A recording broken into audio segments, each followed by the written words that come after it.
Okay, Stephanie, I'm gonna do this. I wanted to try and do it quickly, but there's not a quick way to do this. So I'm gonna take this a little bit at a time. Hopefully, this helps you and some of your classmates. So your question was, this is what you started with on your file. This is what you have now, and you're concerned that it just looks like you basically just took the saturation down. You corrected it from this to this, which is really good. You've made great progress. This is solid. I can't see your layers, but I'm going to guess that you're right on track. Um, the issue that you're running into is this idea of global versus local corrections. How do you fix the faces now without messing with some of these other things? Because you're getting pretty close here. I mean, I think you could make this color more vibrant, but you're getting pretty close. So let's look at what we can do here. There's your discussion space. Here's the photo. And what we're going to do is I'm going to go through how I would use that method that we looked at this week for color correcting based on skin tone with CMYK color. And I'm gonna try and go through this step by step because I know it's actually a really difficult process, and I want to make sure that if you didn't get it already, that you're getting another shot at it here. Okay, so the first thing we need to do is we need to use our color samplers. I have my color sampler tool. Color samplers to put points on a diffuse area of the skin. I like using the chin, and that looks like a nice soft area. My sample size is 5 by 5 because I don't want to correct just on one pixel. I want to correct on many pixels. And now down here in my info panel, I'm going to change those color samplers from reading the RGB information to the CMYK information.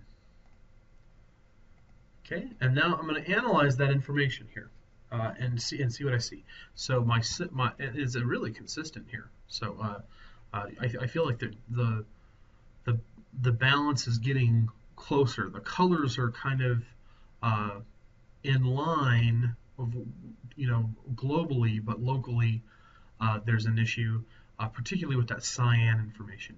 Because our formula, let's look back in the module here so you guys see where this is at. In the course content in week 12, you go to the lecture. This is what this should look like for you. And if I go down into color corrections based on skin tone here, here's, this is all the discussion for it. And then here's the cheat sheet, okay? This is our formula. Y should be greater than or equal to magenta, and cyan should be 1/3 to 1/5 of magenta. Okay, so let's look at the information now. See what we have here. And and then we actually have K, which we usually don't see. So that's actually, wow, that's really a big issue. Okay, so let's just look at, is cyan 1/3 to 1/5 of magenta? No, not even close. You have basically, it's like 2/3, and then you have this additional black. So this is much darker than it should be. And of course, you already knew that. You recognized that was an issue. How do we correct it now? Let's look at how we can create a curves adjustment to do this. But I'm also going to use layer masking because I don't want to correct the entire image with this. I just want to correct the skin tone areas. And what I do here might be a little bit rough with the masking, so I would expect that you do be a little bit more careful with it. So I'm just going to start by creating a curves adjustment layer, and then I'm going to grab that ridiculously named tool, and then I'm going to go into the channel that I want to work on. Now, obviously, the cyan information is the information I first want to work on. Where does that information exist? Let's just do a quick little review here. You can tell what the complements are just by the acronym.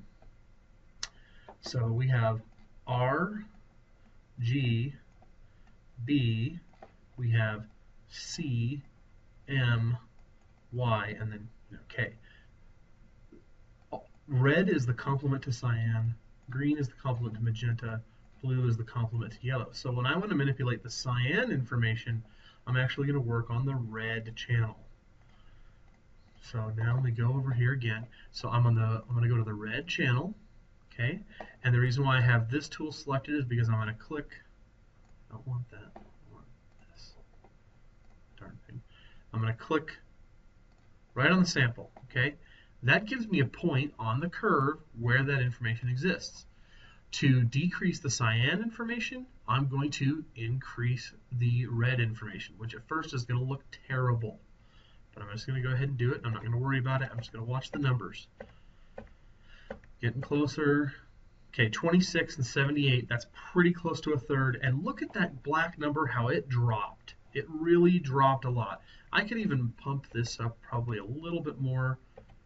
Now I'm getting even closer. That's probably a lot better.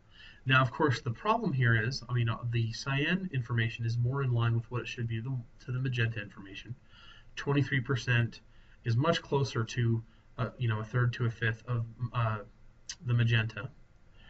But our yellow information is still too low. The yellow information should actually be greater than or equal to the magenta. So I'm going to access the yellow information.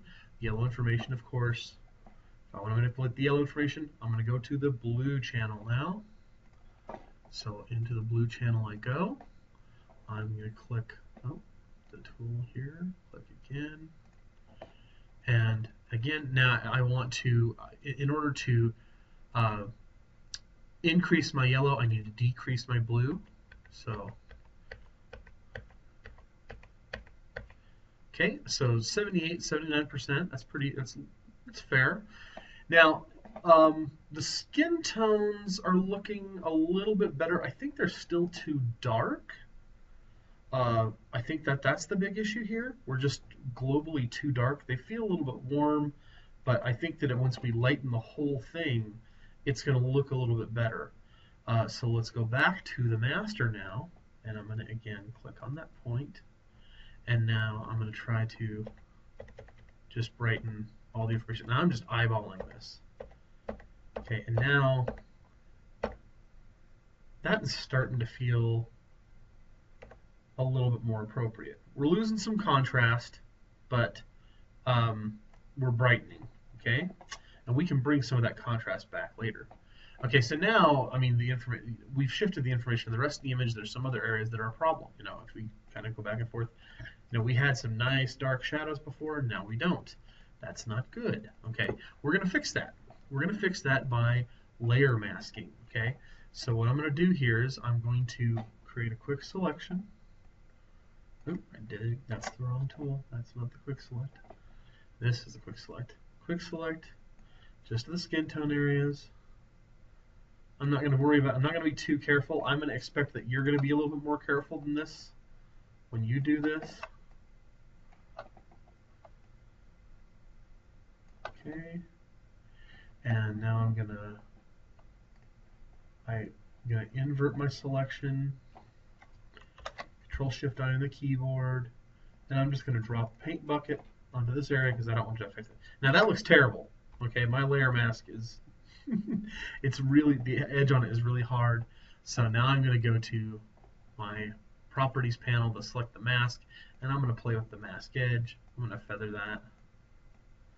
Okay, so it doesn't look quite so obvious. And I might shift the edge a little bit, come in a little bit, because I want it to more be about the face. And that's a little bit better. Still, again, I would expect that you'd be cleaner than that. So now I feel like the skin tones are a little bit more appropriate. We've done some other things now that might, be considered that we've detracted from it. The skin tones are a little bit better, but the lips are washed out. We lost the contrast on the eyes. So some more layer masking is going to be appropriate here. I might grab the brush here and kind of paint over the lips. That's way too much, and it looks like the Joker, so maybe make that a little smaller. I'm probably going to, in fact, you know what, I'm going to do her first. Control Z, that's Z. I just got the Rubylith overlay. Let me get rid of that. She's going to be a little easier to expect. You open this one, but nobody unlocked the other one. Oh, and that's not right either. So let's change the opacity. So going completely back isn't going to help.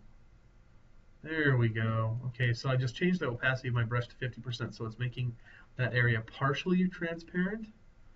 So, and that's just too much. I just want to get the edge, just the edge. All right, that's a little bit better. And then again,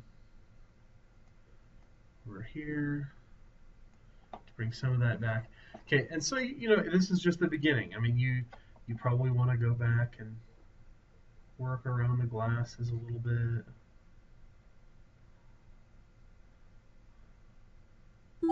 And then there's other ways that you can do that. That's way too sloppy. I'm not happy with that. You'd want to go smaller brush and get in there and spend a little bit more time. But hopefully you get the picture, that you can go in and darken certain areas back up. The other thing that's happened here is, of course, now these eyes, they kind of look greenish. But we can deal with that, again, with another localized correction. I'm going to use the Control key on the keyboard, use that to create another layer, a selection from the layer mask. I'm then going to create a hue saturation adjustment, which from the, and of course, because I have that selection becomes the layer mask for this new hue saturation layer. I'm going to go into the greens and desaturate. I'm going to go into the yellows and knock the saturation down a little bit there as well. And you can see now that that weird yellow greenness around the eyes is getting neutralized. In fact, his eyes look a lot better. And then, again, there's even more we can do. I could make, this is the idea of local corrections now, localized corrections. We could do, and that's just, so this is the problem where, the more information you have, the easier it gets, and you see it, all that right there, that makes this tougher. So I'm going to grab my quick select and kind of paint in on things here and get the teeth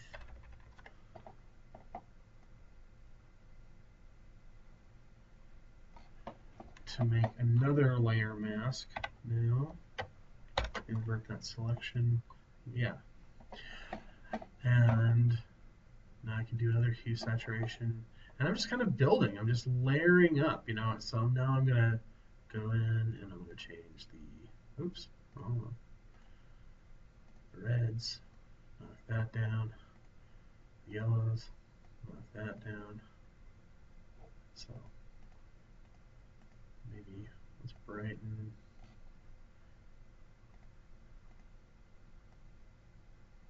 so now I can brighten their teeth a little bit here too. I probably want to do the same thing. There's some issues with the eyes, but you can see here, that's probably too much, but I can play with the opacity of that layer.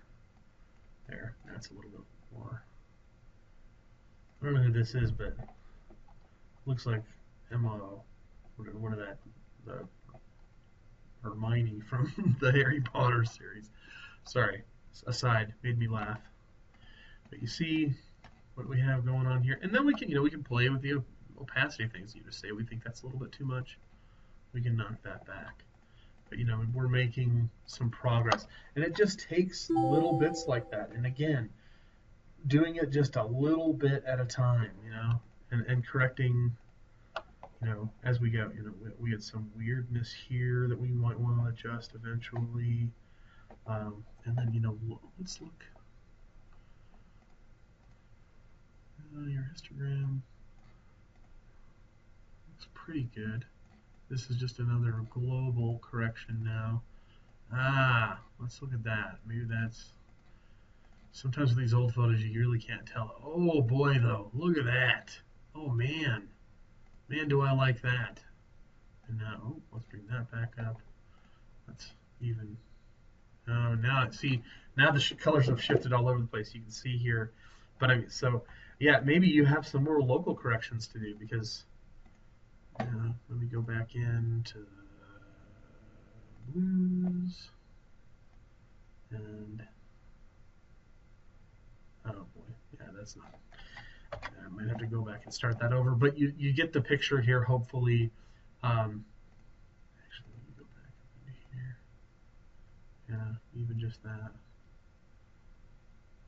So, you're going to have to do a number of corrections. You can see there I did a global correction. I've done a few little local corrections, and I'm not even close to done. I mean, this is just a starting point for this, to get us from where you were to getting here now, and I might have gotten, yeah, I got a little too far with this one still, so yeah, I want to still knock that. Oh, there we go. Just by playing with the opacity, see how the features kind of come back a little bit, but still need to work on the eyes, and then maybe knock the midtones back. Okay, so yeah, it just takes some time. But I think that the big thing that I am seeing with yours is, one, the histogram still wasn't quite right. And that's one of those things I'm going to look back at on the rubric. And then additionally, the, uh, the local corrections. So hopefully that was helpful. If you have more questions, please do let me know.